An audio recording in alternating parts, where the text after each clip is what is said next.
Olá, pessoal! Eu sou Laura Perucchi e esse é o Let's Talk New York, um podcast para falar sobre a vida no exterior e também sobre a vida em Nova York. Lembrando que para comentar esse ou qualquer outro episódio, é só me mandar uma mensagem pelo Instagram, Laura_Perucchi. Aproveitando, eu sempre falo que se você curte o podcast, deixa um review pra gente lá na Apple Podcasts. E se você não tem um iPhone para fazer isso, vai lá no Spotify e segue a gente por lá. Você não precisa ter uma conta paga para fazer isso. E lembrando que esse episódio também está disponível no meu canal do YouTube. Então, se você quiser ver essa versão em vídeo, é só procurar pelo meu nome lá no YouTube que vocês vão encontrar. No episódio de hoje, eu recebo a Giuliane Toniolo, que mora na Itália há 4 anos. Já tem um tempo que os brasileiros com direito à cidadania italiana fazem valer esse direito e vão atrás do reconhecimento da mesma. E o passaporte vermelhinho dá o passe livre, digamos assim, para a pessoa residir em vários países da Europa. E a Giuliane é uma dessas brasileiras e a história dela é interessante porque envolve uma mudança em família. Gente, é uma família grande. Ela e o marido têm 4 filhos e os 6 se mudaram de mala e cuia para a Itália. E hoje ela está aqui para falar um pouco mais sobre esse processo com a gente. Giuliane, seja muito bem-vinda, muito obrigada por topar o convite de estar aqui no podcast. Oi, Laura, imagina, o prazer é meu, obrigada pela oportunidade de poder estar dividindo, né, minha história aí com todo mundo que tem esse sonho de migrar, enfim, para qualquer lugar do mundo. Estou bem feliz de estar aqui. E feliz também porque a Silvia, né, nos conectou, é uma seguidora tua. Sim, exatamente. E ela nos conectou, um beijo para Silvia. Bom, então me conta, como que era a tua vida lá em Curitiba, no Paraná, né? O que vocês faziam? Como é que estava a vida de vocês? Se vocês tinham algum sonho de morar fora ou se a vida de vocês estava legal, estava ok do jeito que estava? E o que aconteceu para vocês tomarem essa decisão? Então, nós éramos empresários lá em Curitiba. O Mauri, o meu marido é músico, ele tinha uma escola de música, 25 anos ensinando, né?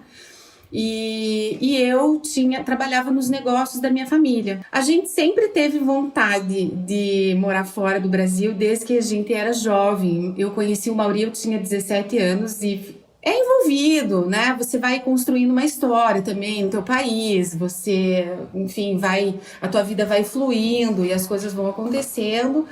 E você vai abandonando um pouco alguns sonhos de jovem, adolescente, de viver essas experiências. Na época que eu tinha meus 15 anos, a minha mãe não tinha condições de me mandar fazer um intercâmbio. E aquilo foi muito frustrante, sabe? Para mim e para ela, porque era uma coisa que ela queria, acho que mais do que eu vivesse essa experiência.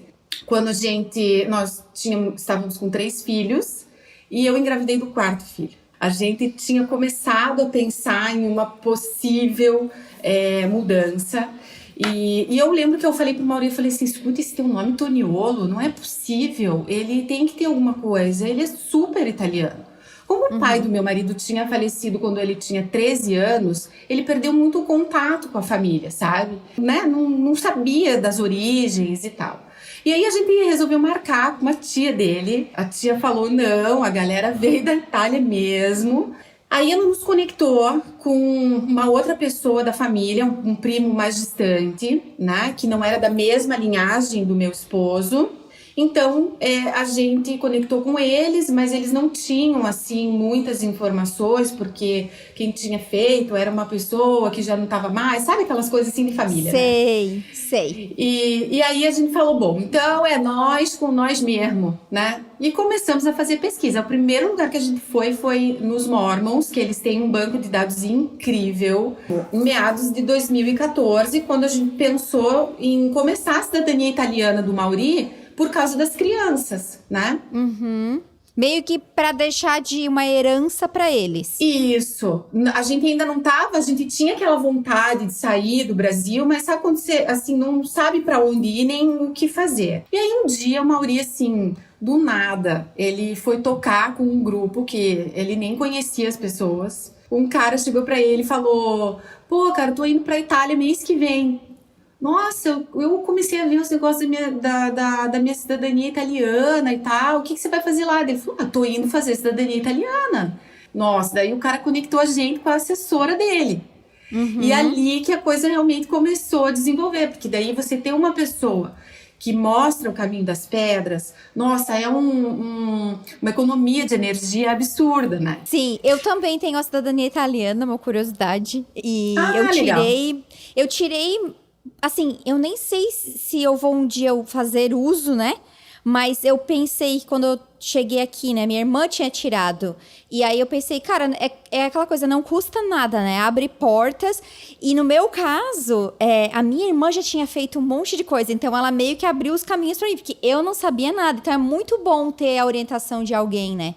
Exatamente. E aí foi o que aconteceu, porque daí esse rapaz, ele conectou a gente com a assessora dele, e daí aquilo que a gente tava, né, meio viajando na maionese, na cabeça de para onde vamos, o que faremos, ela deu aquela orientada, assim, ela abriu a estrada pra gente. Existem dois tipos de processo, né? Você pode fazer ele no Brasil ou você pode fazer ele aqui na Itália. E aqui na Sim. Itália você tem menos tempo a cidadania sai. Então a gente optou pelo Mauri vir para a Itália fazer, até para conhecer as origens, enfim, resgatar um pouco da história dele que acabou se perdendo por conta do falecimento do pai. E isso demorou 1 ano mais ou menos para a gente juntar toda a documentação. Eu já tinha perdido a minha mãe em 2008. E em 2015, repentinamente, meu pai veio a falecer. Eu sou filha única do primeiro casamento, tipo assim, fiquei órfã. Eu tenho 2 irmãos do segundo casamento do meu pai. Eu estava muitos anos trabalhando nos negócios da minha família. Quando veio essa possibilidade do Mauri vir fazer a cidadania, a gente daí começou a abrir um pouco a cabeça para talvez uma nova possibilidade. Em junho de 2016, ele veio fazer a cidadania. Ele ficou 30 dias aqui na Itália, 45 dias na verdade. E eu fiquei no Brasil com as 4 crianças. E no meio de tudo isso, enquanto ele estava aqui na Itália e eu lá no Brasil, o nosso vizinho de frente do condomínio sofreu um assalto à mão armada, revólver na cabeça do guri, gritaria. Eu assistindo tudo da sacada da minha casa, deram com a arma na boca do menino, levaram no carro. Nossa, foi uma coisa assim, foi horrível. E ali, eu sozinha, com as 4 crianças, eu liguei pro meu marido e falei: Mauri, eu acho que tá na hora de você olhar pra Itália com um outro olhar. Que talvez isso possa ser uma nova possibilidade na nossa vida. Porque até então era só tipo, legal, a gente vai fazer isso para nossos filhos, talvez um dia a gente possa usar. Não era um plano concreto que vocês tinham ainda. Não. Era só pros filhos mesmo, uma coisa futura. O olhar dele, assim, ó, virou uma chave na cabeça dele. Quando aconteceu o negócio do assalto e eu falei pra ele, e a gente já tinha sofrido algumas outras situações nesse quesito de segurança, e aí ele virou a chave e começou a ter um novo olhar para a Itália, né? Um olhar de possibilidades, ele depois quando ele pôde sair, ele visitou algumas regiões para dar uma sentida assim naquilo que poderia ser. E aí quando ele voltou para o Brasil em julho, ele falou: Juliane, eu acho que a gente pode experimentar. Eu acredito que tem algo novo pra gente e se você topar, a gente se joga nessa. Eu falei: meu Deus do céu. Mauri, essas 4 crianças, o que nós vamos fazer se fôssemos só nós 2, né? Seria tão mais fácil. Pois é.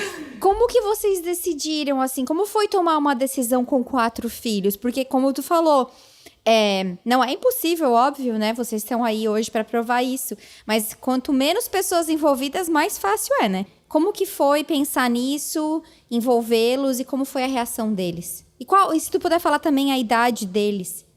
Então, eu lembro que o Mauri voltou e a gente foi numa churrascaria. E aí eu lembro que eu virei aquele guardanapo e falei: vamos começar a fazer um check-up de tudo isso daqui. Vamos colocar os prós e os contras, enfim. E daí eu fiz 3 colunas, porque eu tinha um desejo muito grande de ir para os Estados Unidos. E aí eu fiz 3 colunas: Brasil, Estados Unidos e a Itália. E aí nós começamos a pensar, obviamente 100% voltado nas crianças, o que seria de prioridade para nós como uma família numerosa. Escola, saúde, educação, custo de vida, mercado, qualidade de vida. E a gente foi descrevendo tudo isso. Quando chegamos no quesito documentação, o único que nos dava a possibilidade de viver legalmente era ou o Brasil ou a Itália. E aí a gente falou, poxa, vamos fazer essa vivência na Itália, então, aproveitando que a gente vai estar legalizado, e todos os itens que a gente tinha colocado do checklist batiam com aquilo que era uma prioridade na nossa vida e que a gente, em alguns pontos, não estava mais encontrando no Brasil. E a outra situação também, trabalhar que nem louco, né? Porque para sustentar e dar uma qualidade de vida para 4 crianças, escola, plano de saúde, as atividades extras, roupa, alimentação, o custo de vida para uma família é alto no Brasil. Para você ter ideia, o meu custo de vida aqui na Itália é 1/3 do que eu gastava no Brasil. Eu lembro que naquele mesmo dia a gente colocou, era um hábito já nosso, de qualquer decisão que nós tomamos na família, a gente reúne as crianças na mesa. O Gabriel tinha 2 anos. Nós chamamos eles e falamos, papai e a mamãe, nós pensamos em ter uma experiência internacional e a gente morar fora, né, para um outro país. A gente explicou para eles.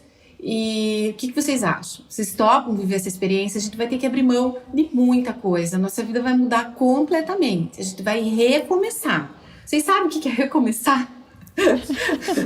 Na época, o mais velho estava com 12. Então, imagine. Então, vamos todo mundo. E foi aquela confusão, aquela alegria.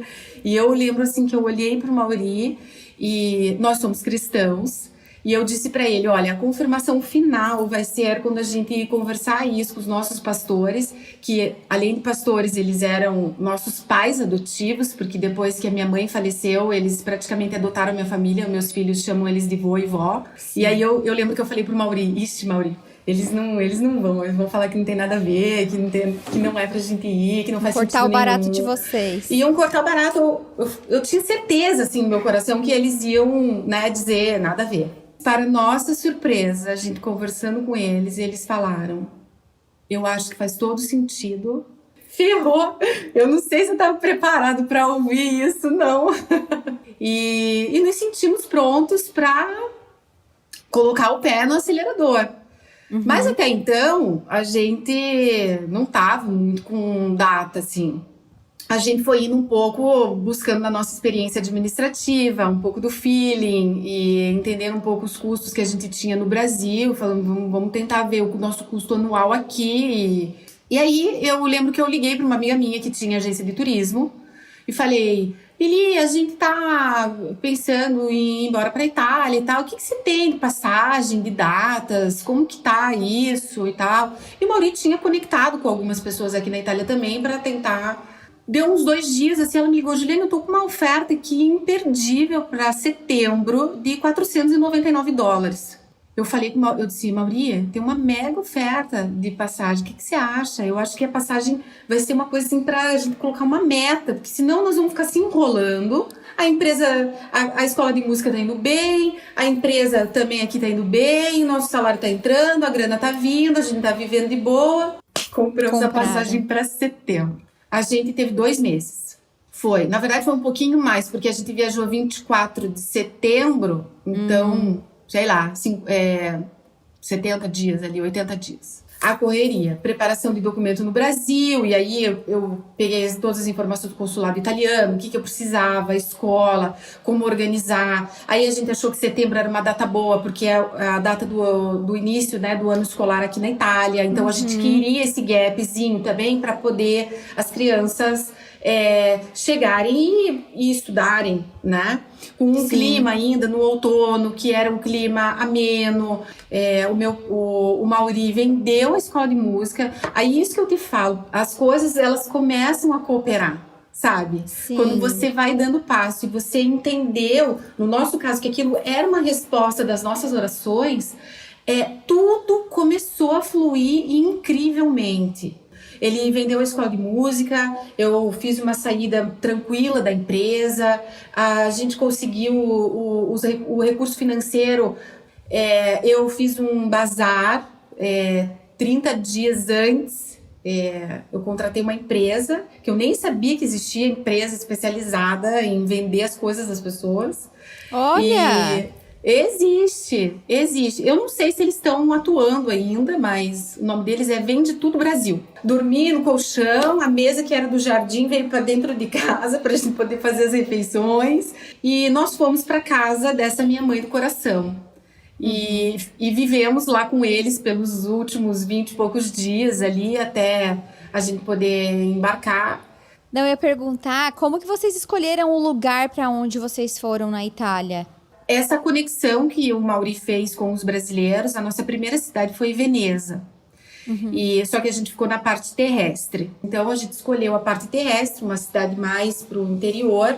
Ter essa qualidade de vida mesmo. A gente queria que as crianças brincassem, que elas andassem na rua, que fosse a pé para a escola, sem ter nenhum tipo de problema. A gente entendeu que essa galera que estava aqui conectou, né, com a gente. Eles deram esse apoio inicial para nossa chegada, então a gente não morou, a cidade que acabou escolhendo a gente, porque eu digo isso até para os meus clientes. Eu falo, aqui na Itália, gente, é a cidade que escolhe a gente, não é a gente que escolhe a cidade. Porque a maior dificuldade para um estrangeiro é você alugar uma casa. Tudo na minha vida, assim, é muito do feeling que eu tenho. Eu escuto muito a voz do meu coração. E aí, quando a gente chegou, eu peguei um papel, de novo.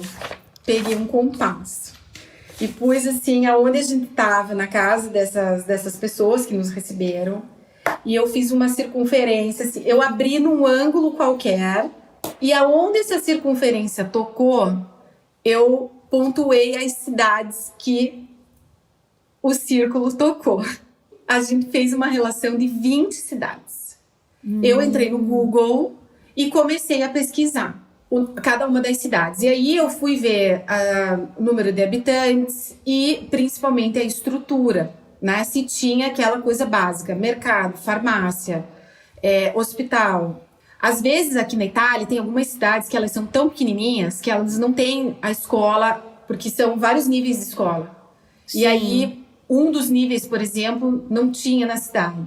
E eu não queria isso, porque eu estava chegando, eu pensei, o que eu menos puder dificultar na minha vida, eu vou tentar não dificultar. Dentre essas 20 cidades, a gente selecionou ali umas 8. Dessas 8, a gente foi visitar em loco. Pegamos o carro e a gente foi fazer a visita para ver como que é. Dessas 8, a gente caiu para 5. E aí, dessas 5, a gente começou... entrava nas imobiliárias. Olha, teve um dia, Laura, que eu levei 18 nãos. Eu pensei, meu Deus do céu, o que eu tô fazendo aqui, né? Enfim, até que o meu marido um dia acordou e ele falou, eu vou voltar lá naquela imobiliária lá daquele cara. Achamos um apartamento em uma das cidades que a gente tinha pontuado, daquelas 5 que tinham sobrado. Aqui, os italianos, eles alugam a casa para você olhando para você. Eles querem ver a pessoa, eles querem conversar com a pessoa. Ele fez assim um raio-x da nossa vida inteira. E ele demorou 1 mês para analisar toda a documentação. Nossa! Outra coisa aqui, eles não têm pressa. Eles não têm esse imediatismo que a gente tem no Brasil, ou essa destreza de, tipo, vamos resolver, né, a coisa. E aí a gente acabou decidindo pela cidade de Mira, na região de Veneza, que foi a nossa primeira cidade. E aí, tu falou que teu marido foi lá falar com o cara, não sei o quê. E eu tô aqui pensando, vocês falavam alguma coisa de italiano quando vocês mudaram pra Itália? Como é que foi? Pela tua cara, acho que não. Zero. Como Olha, que bendito faz, hein? seja... Como que faz? Como que faz? Mamma mia! Bendito seja o Google Translator. Foi assim mesmo, com a cara e com a coragem, porque... nesse nosso tempo de 60 dias, a gente fez algumas aulas de italiano, mas não deu para nada. Vixe, a cabeça sabia o que precisava responder, mas não saía a resposta. Não sai a resposta. A pessoa fala, eu queria pedir assim, me dá uma caneta. Não sabia falar nem isso. E as crianças, tipo, para elas entrarem na escola... tipo, como foi a adaptação delas? Elas também não falavam italiano. Não falavam nada e a gente chegou assim com o rapa do tacho. As aulas já tinham começado há 14 dias, mais ou menos, quando a gente chegou. E aí não deu nem tempo deles se adaptarem com absolutamente nada. Definitivamente, as escolas são o meu calcanhar de Aquiles aqui na Itália. Eu brigo muito aqui por causa disso. As crianças, a gente chegou e as crianças já foram matriculadas e começaram, né? Os 3 primeiros meses foram muito difíceis. Tanto para mim, porque eu só chorava. Várias vezes eu queria voltar embora e o meu marido falou, não, você quis aqui, agora você vai ficar, você vai enfrentar isso até o final. E ainda bem que ele fez isso e me deu um choque de realidade, sabe? Pra parar com esse mimimi que a gente, né? Porque uma pessoa te responde mal, ou porque você vai tentar uma coisa e não consegue, daí você, tipo, não consegui, o que eu tô fazendo aqui? Qualquer coisa já era motivo, né, de eu dar um chilique. Então foi um choque de realidade pra mim aquilo, e foi algo que virou uma chave na minha cabeça. E então, assim, os 3 primeiros meses foram bem complicados. As crianças chegavam em casa morrendo de dor de cabeça, eu ficava morrendo de dó. Vir com um planejamento financeiro adequado é legal, porque aí a gente, final de semana, podia fazer um monte de coisa. E transferir aquela imagem ruim que eles estavam tendo do momento da adaptação da escola, transformar aquilo em uma memória positiva, viajando para uma cidade, tendo acesso a coisas diferentes, vivenciando novas experiências. Eles nunca tinham visto a neve, então levamos eles para a montanha para ver a neve. E aí eles recarregavam, era uma coisa mais fofinha de ver. Eles recarregavam a energia no final de semana. Chegava domingo à noite, quando a gente faz um momento nosso e tal. E eles falavam, ai, mais uma semana, né, mãe? Então, vamos lá. Eu falei, é isso mesmo. Vocês estão com a energia no talo e vão segurando até sexta-feira, porque daí sábado a gente pica a mula para algum lugar e vamos fazer alguma coisa. Sim. Ah, mas que legal a estratégia de vocês. Tipo, dar uma recompensa, né? Exato, foi. Sempre foi assim. Inclusive, quando a gente fez as vendas das coisas na casa, eles tiveram que abrir mão de muita coisa, né? Porque eu dei para eles uma mala de brinquedos. E aí eu dei uma única mala para os 4.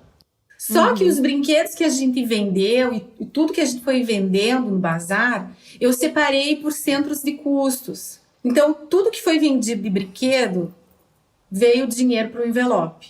Quando a gente chegou aqui, eu dei o envelope para eles e falei, hoje a gente vai numa loja de brinquedos e nós temos esse budget aqui para gastar. E aí eu dividi as quantidades lá para eles e eles compraram os brinquedos novos e tal. Então isso me ajudou, porque como eu não tinha essa base financeira, né, de como que as coisas iam funcionar por aqui, eu acabei utilizando essa técnica do envelope para ajudar a gente a não chegar aqui e ficar deslumbrado, né? Porque você vê tanta coisa legal e tão barato, porque o poder de compra de R$10 e de 10 euros é muito diferente. Sim. E aí, essa técnica me ajudou muito, essa divisão em centros de custos. Acabou o dinheiro do envelope, né? Como diz o termo aqui, me despiate, que é, me desculpe, acabou. Não tem que fazer, tem que... Gastou, enfim... E como que tu e o teu marido, como que foi a parte do trabalho para vocês? Como que vocês fizeram, como se vocês se organizaram para se inserir no mercado de trabalho na Itália? Bom, nosso planejamento financeiro contemplou 1 ano para a gente não precisar trabalhar, para a gente emergir na cultura, adaptar as crianças, nos adaptarmos e aprendermos a língua. Então, a gente preferiu fazer utilizar dessa reserva financeira para justamente a gente sentir, né? Que tem coisa, Laura, que você também mora fora, você sabe, você tem que sentir ali no lugar, né? Uma coisa meio de pele, assim, não sei explicar. Como foi o caso, a nossa primeira cidade foi Mira, mas não deu certo lá. 8 meses depois, a gente estava se mudando para Verona. Que é onde vocês estão hoje. Que é onde a gente está hoje. É uma coisa de pele. E aqui fluiu, sabe? Você vai sentindo, as coisas vão acontecendo. Então, não dá para... Muitas pessoas às vezes me perguntam: o que você acha de eu chegar aí, eu vou vender minha casa no Brasil, eu vou comprar a casa na Itália. Eu falei: espera, deixa o dinheiro aplicado, rendendo, vem para cá, experimenta, se organiza, pesquisa, imerge. Depois que você tem certeza daquilo, aí você vai para um próximo passo, que é uma decisão tão importante de você comprar uma casa. Imagina se eu tivesse comprado uma casa lá em Mira. Nossa, deixa eu ficar Eu super não teria infeliz. mais saído de lá e ia ficar sendo infeliz, porque daí eu ia pensar: nossa, agora a gente comprou essa casa, como é, né? O que nós vamos fazer? As coisas... Eu tive vários problemas nas escolas italianas de preconceito, e isso foi a parte mais triste, assim, né? E aí você se deparar com pessoas com uma mentalidade tão pequena e tão curta, e principalmente a Itália, ela é uma referência na parte de ensino no mundo inteiro, com a metodologia lá da Maria Montessori e tal. Mas isso funciona só até crianças de 3 anos, de 5 anos. Depois disso, cara, vira um quartel-general. Não dá para generalizar. Não, hoje eu não digo infelizmente, né? Porque eu utilizo de todas essas experiências para o meu trabalho. Mas na época eu ficava de cara, porque a referência que a gente tem de professor do Brasil são amáveis, comunicativos, eles abraçam o teu filho, né? Claro, também uma escola paga, então a relação às vezes é um pouco diferente, né? Existe um trabalho em conjunto. Aqui não. Os professores são aqui, os pais estão aqui e os filhos estão lá no pé. Então, a forma como eles gerenciam isso não é acalentador para quem está num processo de imigração. E eu não sabia disso, né? Meus filhos não sabiam disso. Eles estavam acostumados, estudavam em escolas boas, estavam acostumados com um tipo de tratamento. A Júlia, por exemplo, as escolas aqui, a maior parte delas ainda tem aquele banho turco, que é a privada no chão, aquele círculo no chão, que você tem que se agachar assim, igual índio, para fazer xixi. A gente não sabia disso. E aí a criança fazia xixi na calça todo dia, e a professora não me ligava, e a guria ficava mijada o dia inteiro. Tadinha. Então isso pra mim era muito uma facada no meu coração, esse tipo de coisa, sabe? Não, porque ela tem que aprender a fazer xixi daquele jeito. Tá bom, mas assim, vamos explicar. E aí acabou que cada um deles viveu as suas experiências e, enfim, passou. A Júlia chegou a ficar muda por 30 dias. E quando eu percebi aquilo, eu fiz umas cartinhas de comunicação. Eu me inspirei no material do autismo para as crianças, que quando elas querem expressar o seu sentimento, elas expressam através de cartas. Eu desenvolvi as cartinhas e dizendo assim, né, non mi sento bene, voglio andare in bagno, com coisas que eu sabia que talvez ela pudesse querer durante o dia dela, né? E aí e efetivamente deu certo. Ela mostrava essa cartinha quando os amigos começavam a encher o saco. Eu tinha uma assim com uma mãozinha e estava escrito basta. Porque às vezes a professora me chamava na escola e falava: ela fica o tempo inteiro assim na carteira. Ela deve estar com muita dor na cabeça. Porque se os meninos estavam reclamando de dor de cabeça, ela consequentemente ela também estava. Foram obstáculos que a gente vivenciou e foram superados. Hoje, eles estão maravilhosamente bem. Tem sido uma experiência maravilhosa, assim, para eles. Então, a parte oral deles está muito bem desenvolvida. E a dos mais velhos, a parte escrita é muito deficitária, né? Tanto que eles fazem um acompanhamento com uma professora particular. A Júlia e o Gabriel já estão tendo uma outra vivência. Eles estão fazendo toda a base italiana. Então, a dificuldade deles nas próximas etapas, nas próximas fases, vai ser muito mais Sim, vai ser diferente, fácil, né? Exato, do que para os maiores. O João chegou aqui com 12, hoje ele está com 17. O Davi chegou com 9, está com 13. A Júlia chegou com 7, está com 11. O Gabi chegou com 2, está com 7. Administrar todas as mudanças e desafios que tu já tem que administrar dentro de ti, com o teu casamento e mais 4 seres que dependem de ti, né? Nossa senhora, Sim. olha, tá de parabéns. Mas me conta a questão do trabalho de vocês, depois desse 1 ano que vocês tinham se planejado para ter né, para ter essa parte financeira mais confortável, o que que vocês fizeram? Só para dar uma dica pro pessoal, olha, ir para debaixo do chuveiro e chorar bastante faz toda a diferença nesse processo. Ajuda muito. E se conectar com Deus, assim, ó, para dar aquela, né? Respira e vai. Meu marido, a nossa reserva financeira de 1 ano começou a gente ver que não ia dar pro ano inteiro. E aí começamos a pensar o euro subindo. E aí a gente falou, nós vamos ter que trabalhar aqui, a gente vai viver de euro, nós vamos ter que ganhar euro, porque viver do real tá começando a ficar complicado. Começou a procurar trabalho, começou a se conectar com algumas pessoas, e aí surgiu uma vaga de garçom, sem falar uma palavra. O cara falava pra ele assim, pega o garfo, e ele não sabia nem o que era o garfo, e foi assim, nossa, foi uma comédia. Mas ele foi tão esforçado, que o cara contratou ele pro mês inteiro, mesmo ele não sabendo. O cara levava ele pra cozinha e começava a dizer, forchetta, coltello, cucchiaio, e foi ensinando pra ele. E aí ele começou a trabalhar de garçom. Ele tirava as mesas e colocava as mesas. Ah, sim. E aí ele ficou por 30 dias trabalhando nisso e assim, imagine, né? Músico a vida inteira, trabalhava dando aula, só com a mãozinha, eu brinquei com ele nessa mãozinha de fada aí que você tem só de tocar violão, agora tá lá pegando as bandeiras. E enfim, e foi um super aprendizado, porque foi uma coisa totalmente inusitada, né? Que ele fez na vida, assim, nunca tinha feito isso. Depois disso, eu não trabalhava nesse período, eu estava só em casa com as crianças por causa dessa logística. Função. Exato. Ele se conectou com outras pessoas e veio fazer uma entrevista em Verona para um trabalho na área de logística.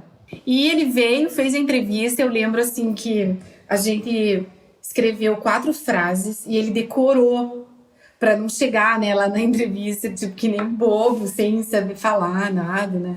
Ele falou, se o cara me perguntar alguma coisa fora disso... Porque daí, assim, a gente... quando as crianças foram para a escola, a gente também se matriculou numa escola para estrangeiros. E aí a gente já estava um pouco mais descolado, pelo menos entendendo bem o que estava acontecendo. E passou na entrevista. Ele disse que ele lembra a última coisa que ele falou, assim...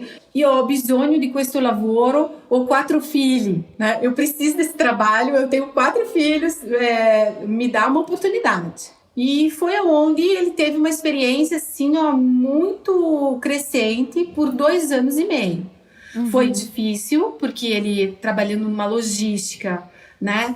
Carrega caixa, organiza, mas em pouco tempo ele já era chefe do setor. Então isso foi uma coisa muito legal para ele. Em 4 meses ele virou chefe do setor. E dali para frente ele foi caminhando nessas etapas dentro da empresa. Nesse período foi que aí ele veio para cá em maio, fez a entrevista e começou a trabalhar. Eu fiquei em Veneza com as crianças até eles terminarem a escola e a gente conseguir fazer a transferência de novo. Depois que ele saiu da entrevista aqui, ele veio dar uma volta em algumas cidades para olhar daí onde é que a gente ia morar. E aqui na cidade de Valeggio sul Mincio, que é onde a gente mora, tinha uma comunidade brasileira, que também a gente se conectou, e ele veio ver a cidade. E foi numa agência de noleggio, de aluguel de carros, para alugar uma motinho, porque eu fiquei lá em Veneza com o carro, e ele vinha de trem, e passava a semana aqui, e depois voltava no final de semana para ficar com a gente. E o cara começou a fazer perguntas para ele. Para que você precisa dessa motinho? Para saber a cilindrada, enfim, por quanto tempo. Ele falou, não, eu preciso dessa motinho para eu ir para o trabalho, que eu trabalho no Garoli Roca, e porque eu estou procurando imóvel para transferir a minha família de Veneza para cá. Chamou o dono da empresa e o cara tinha um apartamento. No mesmo dia, o Maurício saiu com um apartamento e com um emprego. Ah, o e a moto. emprego? Porque daí, no final da tarde, o cara ligou pra ele pra dizer que ele passou na entrevista, que estava contratado e que começava, Sim. tipo, 3 dias depois. Enfim, e aí conseguiu o apartamento, assim, muito rápido. E nesse período, claro, o apartamento aqui teve que fazer umas reformas, teve que dar uma organizada, e a gente acabou ficando em Veneza até setembro de novo. E o Mauri morando daí já aqui.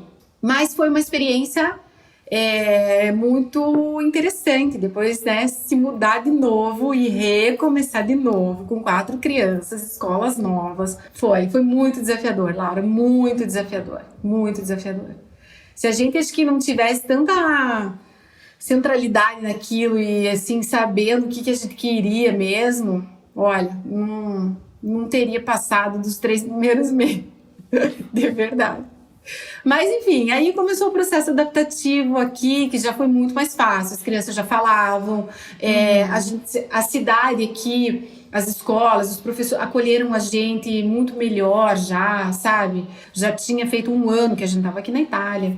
Estava com as crianças, eu sempre em casa com as crianças, né? Eu desenvolvi alguns trabalhos online para o Brasil.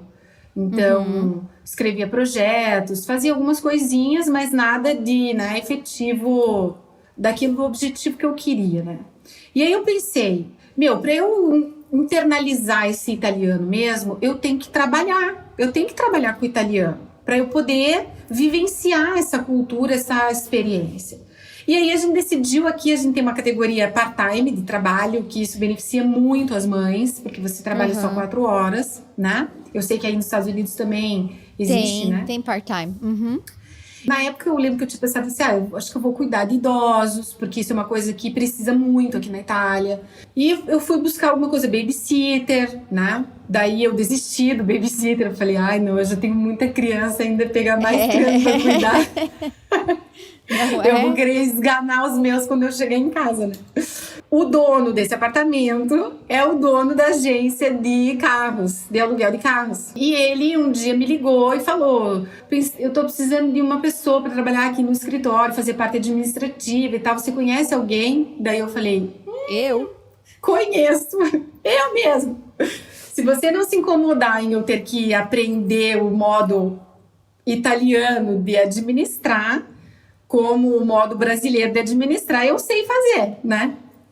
E eu comecei a trabalhar lá com eles. Eu tive uma experiência de 8 meses. E aí eu tive que sair de lá, porque o período de férias aqui são 3 meses e meio. E a gente fica sem estrutura, fora do país. Trabalhando só 4 horas, o salário ele é baixo, não compensaria para mim contratar uma babá e continuar trabalhando, né? Então, eu fiz esse período que foi fantástico na minha vida, foi super importante, foi onde realmente, assim, grudou o italiano em mim. E eu conheci, né, várias pessoas, fiz coisas novas, errei.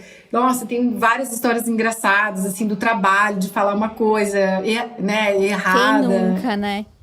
Eu saí de lá do trabalho, vim pra casa e casou com o Mauri querer fazer um upgrade na carreira que ele estava começando a construir aqui na Itália. E depois que eu saí daí desse trabalho, alguns meses depois, o meu chefe contratou o Mauri para assumir ali a empresa também. Então, hoje o Mauri trabalha nessa agência de aluguel de carros, fazendo toda a parte ali com os clientes. Ele administra a empresa, né? Hoje ele é sozinho dentro da empresa e ele faz tudo lá. Administra, leva carro, busca. Pra quem não sabia nem falar garfo, né? Você pensa, hoje administra uma empresa. Olha aí. É bacana o que tu falou de, tipo assim, de como é importante ter um foco, de saber aquilo que tu quer, porque é isso que vai te segurar nas horas da dificuldade, né? Porque se tu não tem um foco, se tu não sabe por que tu tá fazendo aquilo, na primeira dificuldade que tiver, tu vai querer desistir e voltar. E talvez não era pra fazer aquilo naquele momento, né? Talvez tu não, a gente nunca sabe o que tem na nossa frente, né? Exato. E às vezes se tivesse continuado, as coisas iam ter melhorado. O que tu diria para as pessoas que pensam em tentar a vida na Itália? Tu pode até falar um pouco do teu trabalho na internet também, e tendo esse contato que tem com as pessoas. Tu acha que as pessoas romantizam muito a vida na Europa? Tipo, a vida fora, óbvio que ela é muito boa, né? Senão a gente não estaria morando fora, né? Sim. Eu acho que isso não dá pra negar. Mas às vezes as pessoas, elas acham que as coisas são boas pelos motivos errados. Não sei se tu me entende. Exato. É isso mesmo. Você traduziu perfeitamente. Eu acho que as pessoas têm aquele romantismo que acham que vai chegar aqui na Itália e vai só tomar vinho e comer queijo o dia inteiro. Sabe? E tipo, né? E na realidade, não é assim. A vida da gente, ela é feita de rotina. Você tem a rotina, você tem rotina de escola, você tem que ir no supermercado, você tem que pensar em conta para pagar, você tem que se organizar. É óbvio que aqui você tem acessibilidade. Tipo, o top 5 de você morar fora é essa acessibilidade que países mais desenvolvidos oferecem para nós. No Brasil, enquanto você consegue fazer talvez uma viagem uma vez por ano, aqui você consegue viajar todo final de semana, se você quiser. Tudo é muito bonito, é muito legal e tudo conta uma história, porque a Itália tem mais de 1500 anos. Então, Sim. tudo tem uma história por trás. Aí você chega num lugar, você experimenta aquele lugar ele tem um cheiro, ele tem um gosto, ele tem um vinho próprio, ele tem um queijo produzido ali na região, ele tem a velhinha que faz só aquilo, sabe? Esse tipo de coisa, ele faz você pensar, meu, que massa que eu tô aqui, isso aqui é muito diferente de tudo que eu já vivi. E vai te dando ânimo de você querer conhecer novas coisas e fazer coisas novas. O cérebro da gente, ele sempre quer voltar para essa zona de conforto para dizer assim, para de gastar energia com isso, não se preocupa, não, para quê? A gente tem que dar um cala-boca no cérebro e seguir firme para você realmente desenvolver. Quantos brasileiros que eu vejo que vêm para a Itália para viver o Brasil aqui? O cara quer comer arroz e feijão todo dia. Nem a qualidade do feijão, gente, não é igual. Você pode temperar do jeito que for. Quando você tá aqui, você tem que viver aqui. E eu acho que é essa mudança de mentalidade que é a principal dica que eu quero dar para todo mundo. Se você se propõe a ter uma experiência no exterior, você tem que mudar a tua cabeça. E saber que não são eles que têm que se adaptar. Não é a Itália que tem que se adaptar a mim. Sou eu que tenho que me adaptar na Itália. E se eu não acho o feijão, o biju que eu estava acostumada a comer todo dia, eu vou ter que achar outra qualidade de feijão ou eu vou ter que substituir isso por uma outra coisa, não tenho que fazer. Porque ou eu ficar dependendo de brasileiro que vem do Brasil para trazer saco de feijão dentro da mala. Desculpa aí, gente, mas assim, a realidade ela é nua e crua. Eu penso desse negócio da comida, tipo, óbvio, a culinária brasileira é maravilhosa, mas é que tem, tipo assim, tá bom, tu não tem isso, mas tu tem tantas outras coisas que não tem no Brasil, então isso. Exatamente. Isso já começa a mudança do mindset aí, né? Tipo, nessas coisas pequenas. Se tu não se abre pra experimentar nenhuma comida, como é que tu vai viver em outro lugar que tem uma cultura diferente da tua? Exatamente. E no começo, eu tava muito mimizenta com essas coisas, sabe? Porque eu ficava com dó das crianças, das coisas que estavam acontecendo. Daí eu falava pro meu marido, se tivesse um Fandangos aqui agora, ia ser tão mais legal. Os meus amigos do Brasil, eles mandaram umas caixas pra gente. As pessoas que vieram visitar traziam sonho de valsa, dadinho. E a Silvia mesmo, que me deu um choque de realidade. Porque um dia eu fui dar um mimimi com ela no telefone, ela falou, para com isso! O que você tá pensando? Você tá morando aí, você tá pensando em fandangos e cebolitos? Pelo amor de Deus! Você sabe quantos tipos de queijo a Itália tem? Você sabe quantos tipos de vinho que a Itália tem? O que tá acontecendo com você? Gente, é verdade, eu vou ficar aqui dependendo de caixa de sonho de valsa que vai chegar? Comecei a experimentar tudo que existia nessa Itália. E não é que eu achei um salgadinho parecido com fandangos? Olha aí, ó. Hoje existe mercado brasileiro em Verona, então se eu tô afim de comer uma farofa, eu vou lá. Mas eu quero deixar esse encorajamento para a galera que tá querendo emigrar, de mudança de mentalidade mesmo, sabe? Não pensar que vai viver o Brasil aqui na Itália. Se vier com essa mentalidade, dificilmente vai ter o salto, a virada, entendeu? Mas você vai ficar naquele mundinho. entende? Sim. E vai deixar de vivenciar, experimentar coisas novas e viver um objetivo de uma pessoa que quer imigrar. Poxa, a gente tem que construir um firme propósito para isso, né? Sim. Para você não cair no perigo Exato. de desistir. Tu diria que esse foi o teu maior aprendizado morando na Itália? A mudança de mentalidade? Sim, foi o maior. Principalmente, inclusive, quesitos de valores, né? Porque no Brasil a gente precisa ostentar muita coisa ainda. Eu tô amando a minha vida simples. Ai, Eu que adoro delícia. ir na Primark, comprar minhas camisetinhas de 2 euros e vasculhar o cestão lá da feira, comprar o queijo feito. E a simplicidade. Eu nunca fui deslumbrada, mas aqui eu ganhei uma simplicidade, mudou o valor. Porque aqui você não precisa provar nada para ninguém, entendeu? As pessoas são tratadas muito igualitariamente. E isso é uma coisa fantástica. O maior choque, assim, para mim, ver que o meu vizinho de casa era pedreiro, tinha uma casa maravilhosa, uma BMW na garagem. E eles não têm essa coisa, né? A visão no Brasil, o pedreiro é o chulé, o favela, o pobrão. Aqui ninguém tem nada a ver com isso. O pedreiro faz o seu trabalho e é valorizado, a empregada doméstica faz o seu trabalho e é valorizada. Ninguém precisa humilhar ninguém pela sua categoria. Ai, eu me senti tão mais livre, sabe? As crianças também. Falei, gente, isso aqui é vida, isso aqui é viver. Tenho aprendido, sabe, Laura, muitas coisas e ressignificando, né? Ressignificando aquilo que às vezes não vai bem. Bom, eu queria te agradecer pela tua participação, por compartilhar a tua história. Eu adorei saber mais. Eu imagino que tu tenha muitas histórias para contar. Então, assim, quem quiser te acompanhar, quem quiser saber também do teu trabalho, deixa o teu recado aí, como eu digo, para as pessoas fazerem o teu jabá. Bom, então, hoje, né, eu sou uma empreendedora digital.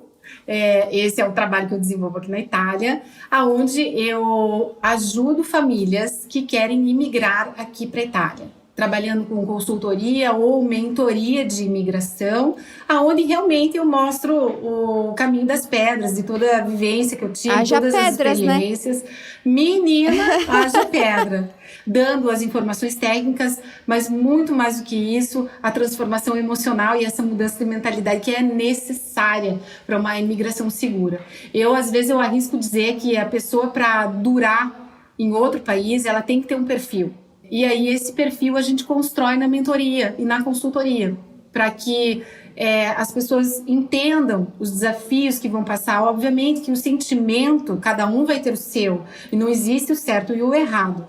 Mas no compartilhar essas experiências, a gente acaba alentando o coração daqueles que estão, né, com muita ansiedade, com medo, não sabe o que vai enfrentar. Eu passei por isso, a minha família passou por isso. Tudo sempre pode acontecer, mas a gente procura preparar da melhor maneira possível para que tudo corra bem. Então, eu compartilho a minha vida no Instagram, nos stories sempre, eu conto como que é a vida aqui, como que funciona, o que acontece. Facebook, eu tenho um canal no YouTube, onde as informações mais, né, raiz estão lá, o canal se chama Pé na Itália com Família Toniolo. E o meu Instagram é jutoniolo.it. Eu vou deixar tudo na descrição do podcast, na descrição do YouTube. Então, quem tá vendo no YouTube, pode ir lá no canal da Juliane, se inscrever e saber mais das histórias que ela conta, das dicas que ela dá. Se vocês estão ouvindo ou assistindo, vão lá, deixem um recadinho pra Juliane, dizendo que vocês chegaram do podcast, dizendo o que vocês acharam. Muito obrigada por ter compartilhado mais a tua história aqui no podcast. Foi um prazer tá aqui com você. Eu já acompanhava você pelo Instagram e eu gosto muito do teu conteúdo também, porque é um conteúdo muito inspirador. Nossa, me sinto muito honrada de estar aqui conversando com você, batendo esse papo. Você é uma pessoa super leve e tranquila. Então tá, gente, vocês já sabem, mandem mensagens pra mim, pra Juliane, e a gente se fala no próximo episódio. Tchau, tchau!